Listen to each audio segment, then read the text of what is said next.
Okay, let's begin.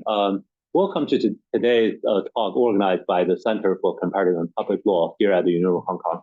My name is Liu Sida. I'm the director of the CCPL, and today it's my great pleasure to welcome Professor Wang Yuedan from Beida, Peking University, which is also my alma mater. So Professor Wang is assistant professor in the School of Government at Beida right now, but if you read his CV, you know that Professor Wang is actually not a political scientist. He's actually a legal scholar by training ever since undergraduate. So he's a graduate of Beida Law School in the 2000s, and after that, he did his both JD and SJD at Harvard Law School. And of course, after that, Professor Wang returned to Beida to teach. And Professor Wang is the scholar of comparative constitutional law and comparative judicial politics. And he has been writing and publishing very widely in the areas of public interest litigation and especially environmental litigation in the Chinese context, but also covers some other cases. And he published many, recent articles in China Quarterly, Law and Social Inquiry, and many other influential journals. And he also just published a new book, which is, I believe, is based on his SJD dissertation at Harvard. It's published by Harvard University Press in 2024, titled Experimentalist Constitution, Subnational Innovations in China, India, and the United States. And today, Professor Wang will speak on embedded supervision, China's prosecutorial public interest litigation against government. And with that, I'll turn it over to Professor Wang. Thank you, Professor Liu, and I'm very honored to be here. I'm not saying that for like a formality, because it's a really huge privilege for me. Professor Liu Sida and Professor He Xin are both my all-time academic heroes. I've been mimicking their style long before I graduated my SJD program when I'm writing. So like how they structure articles, how they actually have their style, not as successfully as I'd like, but obviously I really love their work, and that's a huge inspiration for my own work, including this one. And I'm also very grateful for my colleague and long-term classmate, Professor Xia Ying, who's been helping me with hosting me and everything else, including part of the field work in this article. So today, the topic is about prosecutorial public interest litigation against government in China. It is a relatively new phenomenon. It officially started in 2017. So I assume many of you might not have heard it. It's not that famous. So let's begin. I'll invite everybody to watch a very short video clip with me. Sitting among many mountains is Wanfeng Lake.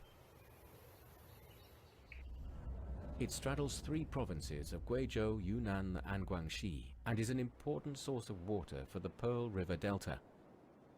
In recent years, due to uncontrolled development of the aquaculture industry, its ecology environment has rapidly deteriorated. In December 2019, the Supreme People's Procuratorate decided to investigate the damage to Wanfeng Lake's ecological environment. Procuratorial organs at various levels work together on this case, with strong support from the 3 provincial governments. The cross-regional and intra-governmental efforts have proven effective in solving the case.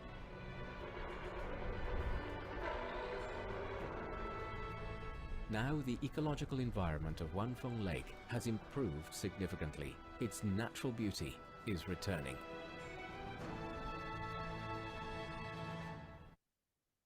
Okay, that is a propaganda video for international consumption. There's also one for domestic consumption, and that one is the sort of the casting features a lot of very famous young singers, Xiao Xianrou, and Professor Liu said I should actually use that one instead, but sorry I didn't. But the idea is that to show that the public interest litigation in China is actually the coolest thing ever happening in Chinese legal system, and these kind of videos encourages people to pay more attention to them and maybe contact them with whatever trouble they have in their life, which might lead to new public interest litigation. So what is a public interest litigation in China? So the idea of public interest litigation or public interest law is a pretty old one. Generally, it's It started roughly 60s, 70s in the US. And it is a litigation either representing the underrepresented, such as poor people, like labor or things like that, or it is designed to influence public policy. So it is very different from what we are familiar, the private interest litigation that usually a lawyer representing a corporation or a private client. There are two types. It can either be brought by citizens or NGOs, or it can also be brought by state institutions. But the most famous example of the latter is probably the Brazilian one, which is also brought by prosecutors in Brazil. And the topic of today is about prosecutorial administrative PIL in China. So there are two types of prosecutorial PILs. First one is civil. Second one is admin, civil against private parties, admin against government. So altogether, there's a large number of registered PIL cases, around 200K per year. And it has a lot of topics: consumer protection, environmental protection, and protection of minors, female, things like that. And around 13,000 of them lead to actual litigation. So I'll explain the difference later. And around 85% of these 200K cases are versus government. So that is the bulk of their work. So most of the, only around 10% of their work is actually against individuals or corporations. So the real question many people ask is that, does it really have teeth? So it is a state institution, the prosecutors, suing another state institution in an allegedly authoritarian regime. So many people have a lot of questions about whether that's something that's really useful. There's this idea of institutional or political embeddedness, which both Professor He Xin and Professor Liu Shida have written very insightfully about.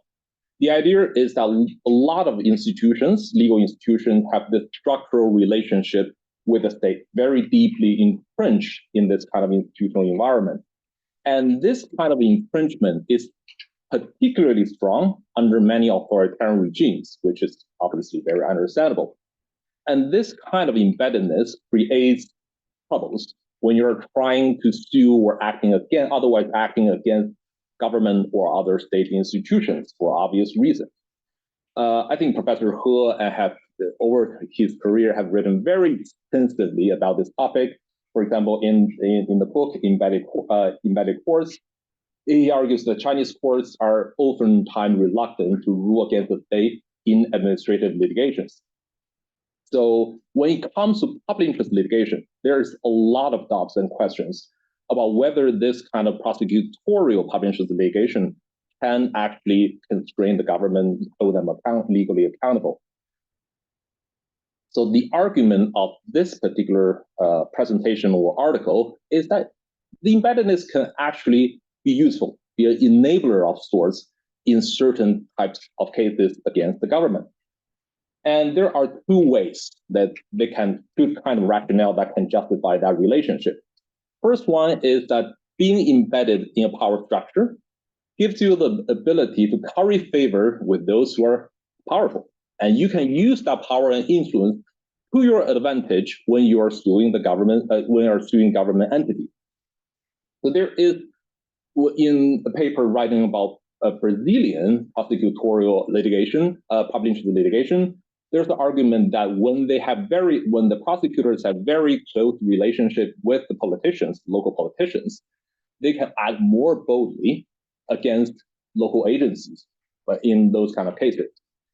And I think Professor He, in his article about Eastern China courts, he wrote that some of these Chinese local courts actually lobbied the party institution, party committees, essentially saying that admin litigation is a good thing. It can work to your favor. So you should support us in admin cases. For example, forcing the defendant, like a government institution, forcing the head of those defendants to actually appear in court, which obviously exerts more pressure for those kind of defendants to actually comply with whatever the court order was.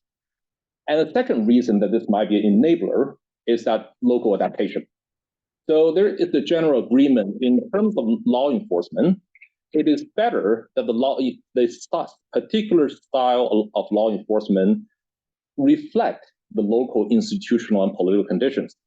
For example, if the legal institution have a very frequent personal or institutional relationship with those they're trying to regulate, maybe they should adopt a more collaborative or conciliatory style in enforcement as opposed to a more legalistic deterrence style. So the localization might actually help how you're enforcing the law.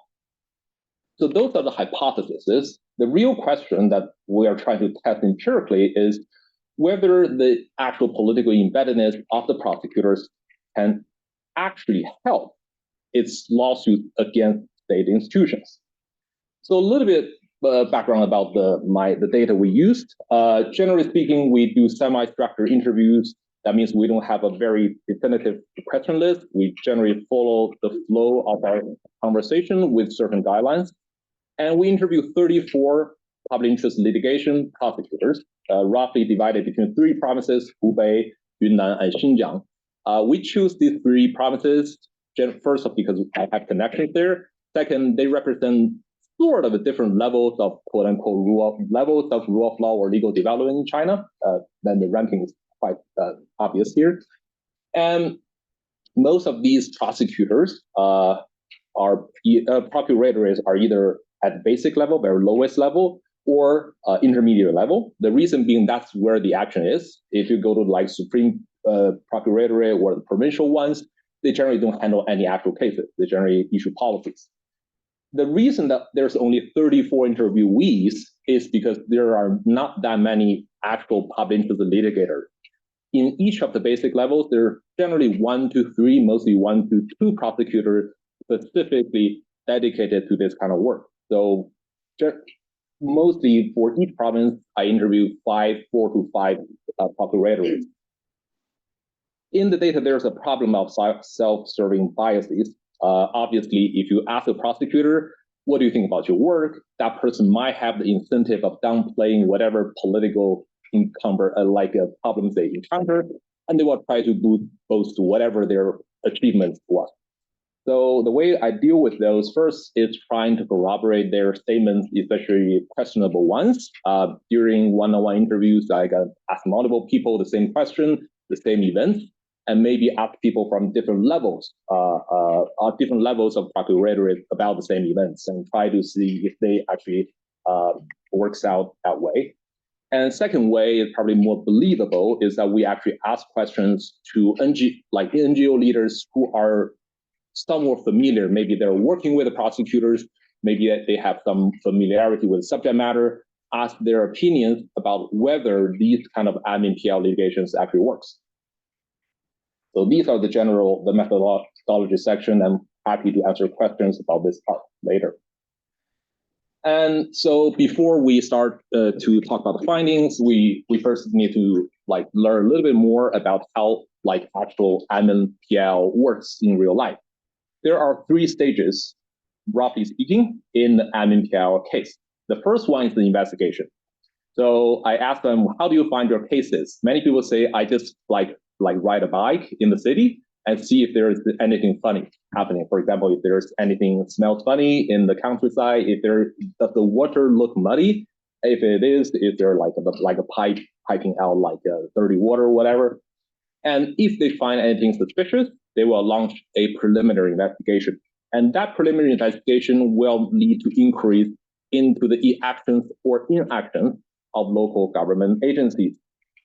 And once they locate that specific agency and make sure and they know about most of the facts, the second one is the crucial stage. It is the procuratorial or prosecutorial recommendation, 检察建议. And what that does is a formal legal document issued to a specific government agency.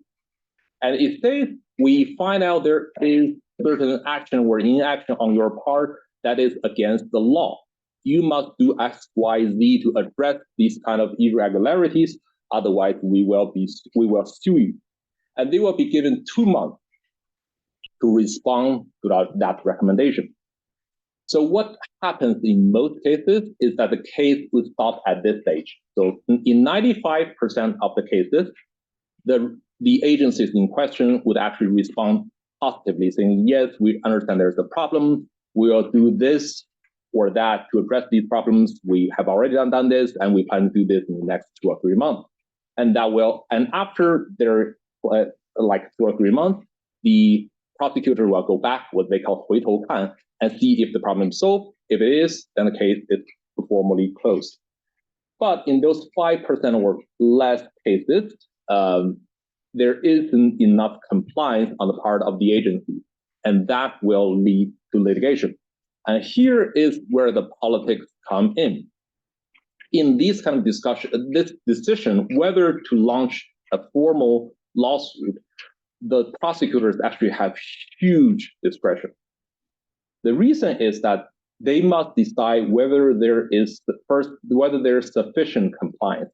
And there is a lot of latitude in deciding whether compliance is actually sufficient. For example, if there is a pollution in the river, does simply stopping the pollution suffice? Or do you have to actually remedy whatever pollution that already happened in the past 10 years? Those are two very different things. It can cost like 100 times the money to do the latter compared to the former. And both can be construed by the prosecutor as sufficient compliance. The second reason is that most actions or inactions can be traced to multiple agencies. For example, again, we use the pollution in water. It can either be about like the water authority, it can be about the like local government, or it can also be about the Bureau of Environmental Protection and Ecology. So the prosecutor can either choose to do all of them, or only one of them, or none of them. So that is huge power. And this kind of political decision is reflected in the fact that the prosecutor himself or herself is not entitled, cannot make that decision on their own. The decision must be approved by the president of the procuratorate, and more often than not be approved by the president of higher level procuratorate. This is essentially, so this is not a legal matter, because the expert is the prosecutor in charge of the case is the one that's most familiar with the law, with the facts. And the very reason that the presidents of some higher level procuratorate must approve the decision means that this is a political question that cannot be answered by only a legal expert. And the reason that this is a very important political question is because there are two types of like diametrically opposed pressure on the prosecutor in this decision to sue. There's the pressure to sue. Why? Because the procurator really want to remain politically relevant. I'm sure many of you have heard the news that China have, since the constitutional amendment of 2018, set up a new institution called 监察委, the Supervision Commission. And what the Supervision Commission include is the former Anti-Corruption Bureau, which was a part of the procuratorate. So essentially, the 2018 Constitution and the reform that associate with that took away the Anti-Corruption Bureau from the procuratorate, which was the most powerful, most important component of the institution. And that immediately downgrades procuratorate from a relatively powerful legal institution to someone like in the political obscurity. And the only thing that they got in return of this downgrade of their political status is public interest litigation. And they really want to make that work. Without actually bringing cases, it's not really a deterrent. No one cares about you. So the higher procuratorate really want their local branches to actually bring cases against government to make sure that you stay relevant in the local politics. And second is that procuratorate, unlike court, is a very hierarchical structure. The higher procuratorate can evaluate the performances of lower procuratorate, and they can actually give direct instructions on their actions. This is unlike court. Court are supposed to only can use appeal to control lower court decisions. It's not administrative. But in procuratorate, it's a matter of superiority and power. This is the pressure to actually launch the lawsuit. But there's, on the opposite side, there is the pressure not to launch a lawsuit. The reason being, prosecutors are almost never the experts in the subject matter of public interest litigation. So they need the agencies they might sue to help them in their daily work. We mentioned earlier, 95% or plus of the cases will not result in lawsuits. In those kind of cases, the prosecutors need the agencies on their side to actually perform their functions. They have no idea how to, in most circumstances, they have no idea whether even know that a illegality has happened without the help of the agency. The agency have to provide documents, they have to provide expertise. When they are launching investigations, for example, on the water pollution, the prosecutors don't have even the equipment to test the water. They need the help of the water authority, the Bureau of Environmental Protection, to actually help them get all things done. And the problem is, once that happens, they might actually sue the very agencies that help them. And that creates huge headache for local prosecutors. You can't maintain that kind of close relationship if you sue everybody every year. And that's the kind of conundrum all prosecutors face in administrative public interest litigation. And this problem is universal in every single procuratorate I encountered during my interviews. There's almost no exception. Everybody says this is a problem. And navigating that problem, at least mitigating that problem, is the very key of making sure admin PLL works in reality. And the findings of this particular paper or presentation is that there is very divergent ways that the procuratorate actually deal with the problem, and each of them involve tailoring the public interest litigation practice to the power structure, to the preferences of the local party state leadership. And let's see how that works in different provinces. So the first one, in Hubei province, what I call the deterrence model. So Hubei province, for those of you, I'm actually from Hubei, so this is in my hometown.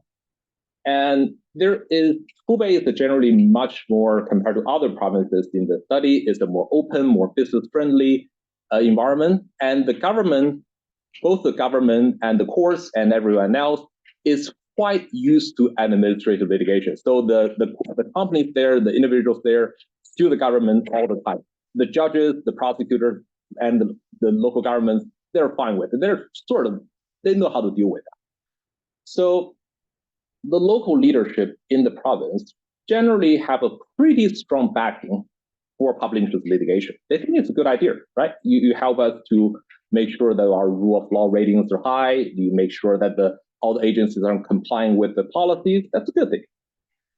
So there are actually formal provincial legislative documents and party policy documents, both demanding all the agencies in the province to fully collaborate with prosecutorial PLL investigations and enforcement.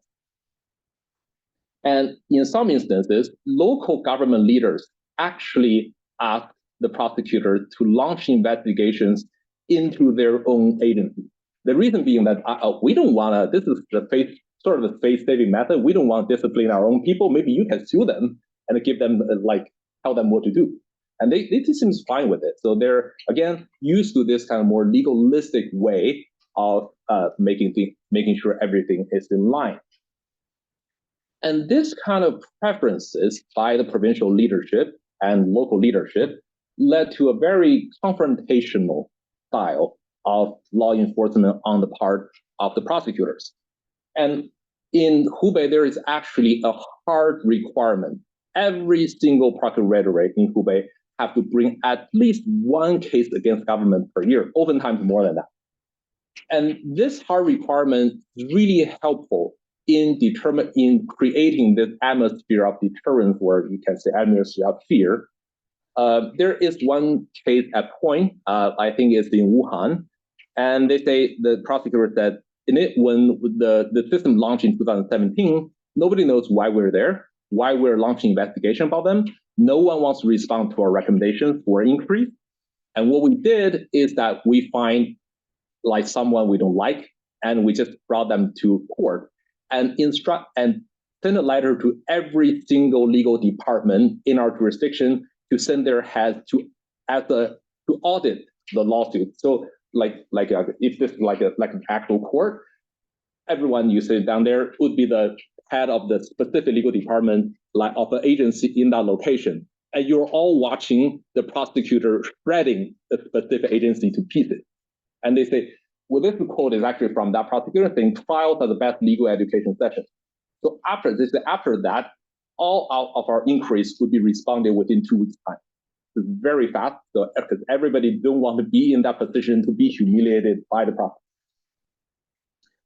And if you remember, we just talked about this kind of deterrence creates a problem, right? It sours the relationship between the prosecutors and the agencies, and usually that means you can't do our work, the daily work. And what happens is that the prosecutors in Hubei would use their very good relation with the party state leader, with higher level governments, to pressure those agencies to collaborate with them. They will coerce them, saying, if you don't cooperate, we'll go up the food chain and tell your boss in the province, saying that you are not complying with the party policy or with the legislation. And usually that does the trick, right? That the agencies reluctantly would actually agree, okay, sure, fine. Even if you sued us, we will sort of comply with whatever you ask. So this is the model in a more legalistic environment. And let's look at a different case, a different example in Yunnan province. We know Yunnan is relatively underdeveloped. Its economy is not as open. So it has the leadership in Yunnan has a different type of enforcement style, of preference for public interest litigation. And generally speaking, Yunnan's party leaders are supportive of the idea of public interest litigation. They also demand all the local agencies to collaborate with the prosecutors, but they also subtly instructed all the prosecutors, it would be preferable if you can solve everything in a more peaceful manner. So if you have to bring litigation, fine. But if you don't have to, and the problem can be solved, better. So what this creates is sort of more collaborative or conciliatory style on the part of the prosecutors. In Yunnan, there is no hard requirement on how many public interest litigation you have to bring every year against the government. During my interviews, it is very often that they say they haven't bring any case in the past 2 years. Some of them have brought some, but not all of them. And the rationale behind that is that they want to preserve a very good relations with local agencies. Many of the prosecutors that talked to in Yunnan, they say we actually take like our spring break trips with the local agency to facilitate our good relations with them so that they will collaborate with us better. They will let us see their documents. They will provide like free testing for samples, for air or water samples, things like that. When they actually do use litigation, it is for a very interesting type of circumstances, is that they want to use the litigation not as a tool of deterrence, but as a tool to get more resources and attention from the local party state leadership. Let me use one example. There was a pollution of a local water body. And what happens is that when the prosecutors found like I think the local water authority saying that you are not doing anything to address the pollution, the water authority, you should be building like a water processing facility to make sure that the water is no longer like in this bad state. And the water authority said, we know the problem. We want to solve the problem. We have been like writing reports to the local government asking for budgets to address the issue for several years, and they never responded because they said they don't have any money. So what happened later is essentially a conspiracy between the prosecutor and the water authority. They agreed that the prosecutor would sue them, and after the complaint reached the authority, they actually sent a letter that night to the party committee at the local party committee saying, see, we're being sued. And this creates first very bad publicity. Second one, it actually might draw attention to higher level governments, higher level party committees, or worse, disciplinary committees. So you don't want that. Please give us money. And that's what happened. So they immediately issued, I think, 2 million RMB, and I think following probably 4 million RMB later after that to address the issue, and they built a water processing facility. And right after the money hits the account, the prosecutor dropped the case from the court. So that is this kind of the problem solver model of Yunnan, which it's very much closely aligned with the preference of the local party state leadership. And this is a quote from the Yunnan prosecutor saying that our aim is not to litigate per se, but to find solutions to problems at hand. So they essentially use this public litigation as a very instrumental tool to address a specific problem. And the third one, which is my favorite, is the situation in Xinjiang. As you all know, Xinjiang is not the most legalistic place in China. And I think I went there 2022, and every prosecutor I talked to, they really would not bring a single administrative litigation against any government agencies.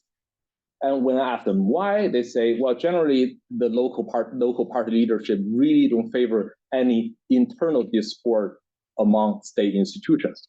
That like essentially the local government sees the prosecutor as no different than any bureau, any agency in the government, and a fight between them shows the boss is not really doing a good job. That's the mentality in Xinjiang. And the local prosecutors almost always stress that we must hold the political line, 讲政治, that is the highest standard of their basically their operation. What this leads to is that there is zero admin public litigation in the past 2 years. From 2020 to 2022, I don't think there's a single admin PL litigation launched in Xinjiang. And I asked them, do you feel pressure from like the Supreme People's Procuratorate about like your zero performance here? They said it's fine. It's about peer pressure. No one else is bringing litigation, so we don't have to. So they can't fire us all, right? So yeah, we're fine. And so if you stop at there, you would say, well, maybe that means the public litigation really doesn't work in Xinjiang. But what happens is actually works, I won't say well, but in a reasonable way, it has some effect. And the reason is that they know how to use the politics, the tradition of towing the political line to their advantage.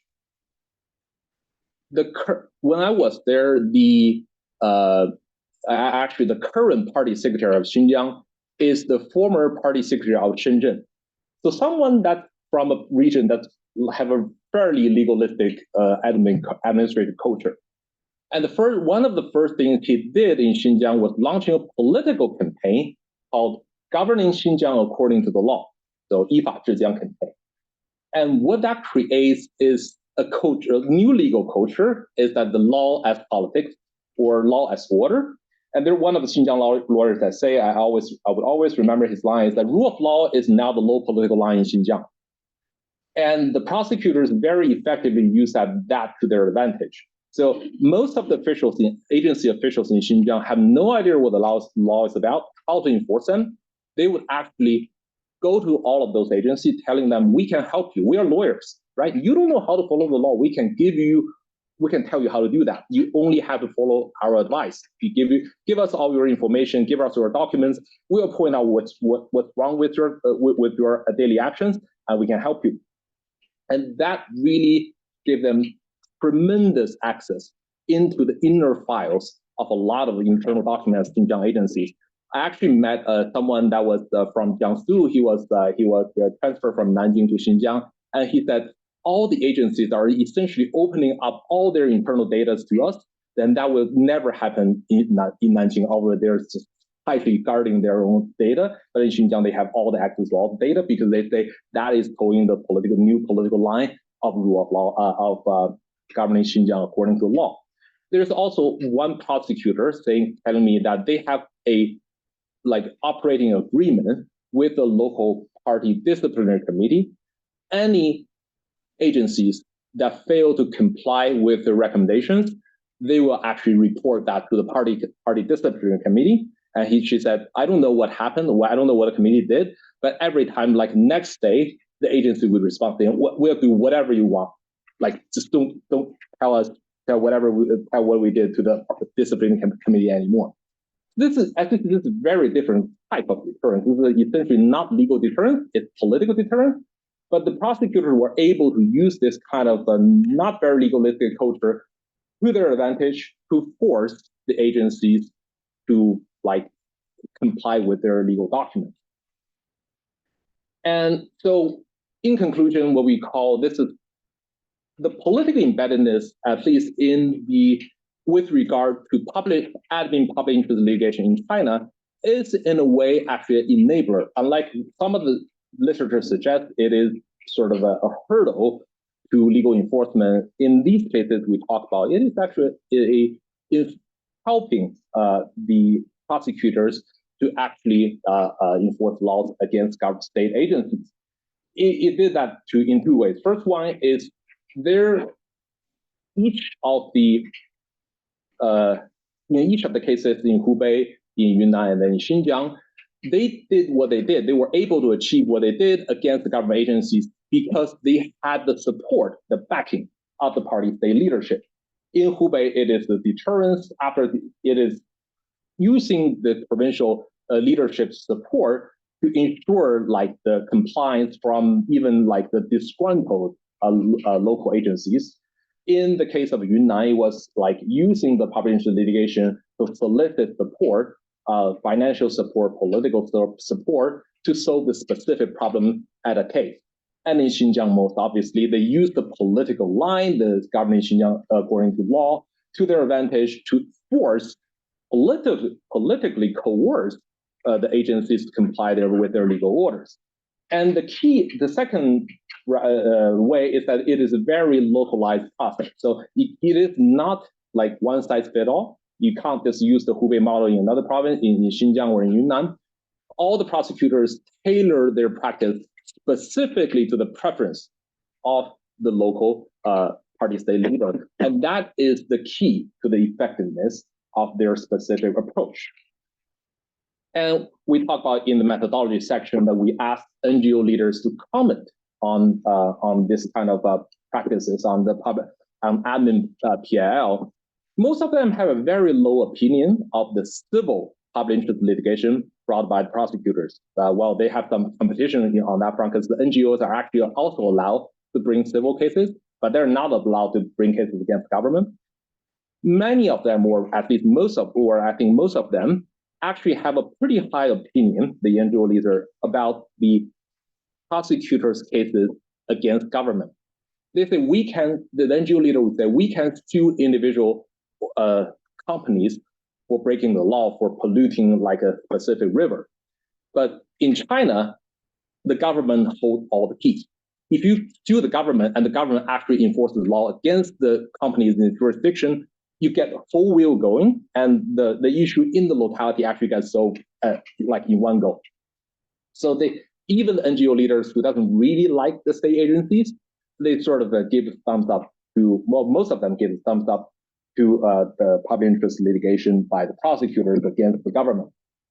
And one thing, a general takeaway from this is that this kind of embedded supervision can potentially be more important under a politically non-competitive polity. The idea is that we are all familiar with Hamilton's verdict that the judiciary is the weakest branch in the government because they don't have guns and they don't have the money.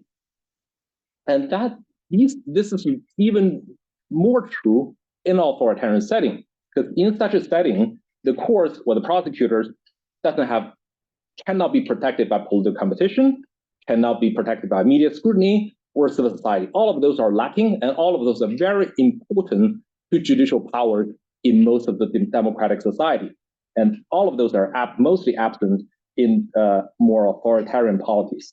So they need some other form of support to make sure that they can stand up against powerful enemies, such as in this case, local like government agencies. And that kind of support, in our case, is party leadership, local party committees, and that is, I think, generally true in most other similar policies. And this kind of embedded supervision, or the partial effectiveness of it, I think it really calls to a sort of rethinking about how judicial autonomy or institutional autonomy of this kind of legal institutions and their effective, the relation between these two in these more challenging, more unorthodox kind of situations. So this all sounds very rosy and nice, right? But it is really, there's the catch.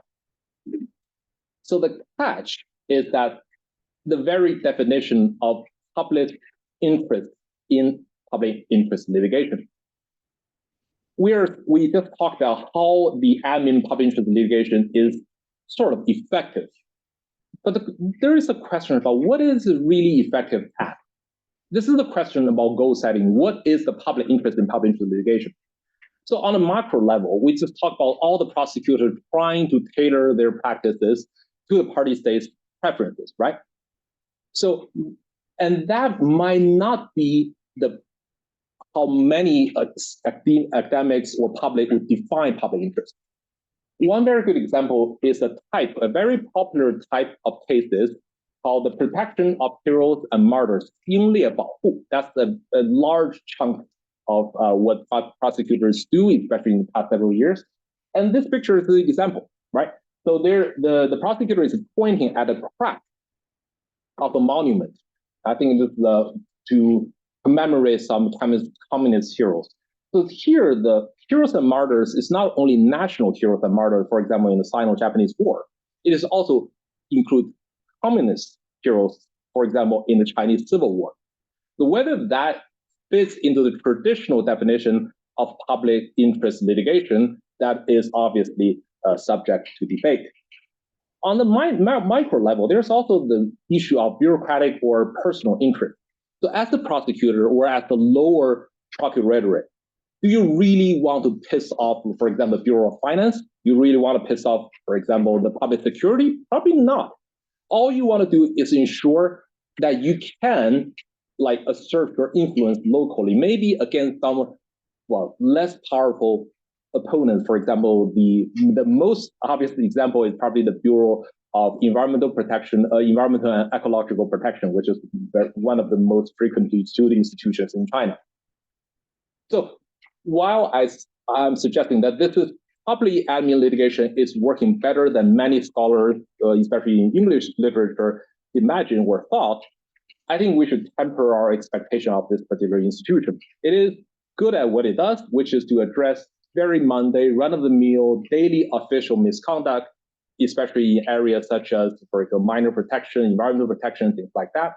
But it's really not the type of legal maverick that we are so familiar with when we're thinking public interest law. For example, in the United States, the NAACP, the ACLU, large cases about free speech or the rights of the defendant, things like that, is just not going to happen. All right, so thank you so much for enduring through all this, and I look forward to your questions. Thank you. Wonderful talk. Thank you so much.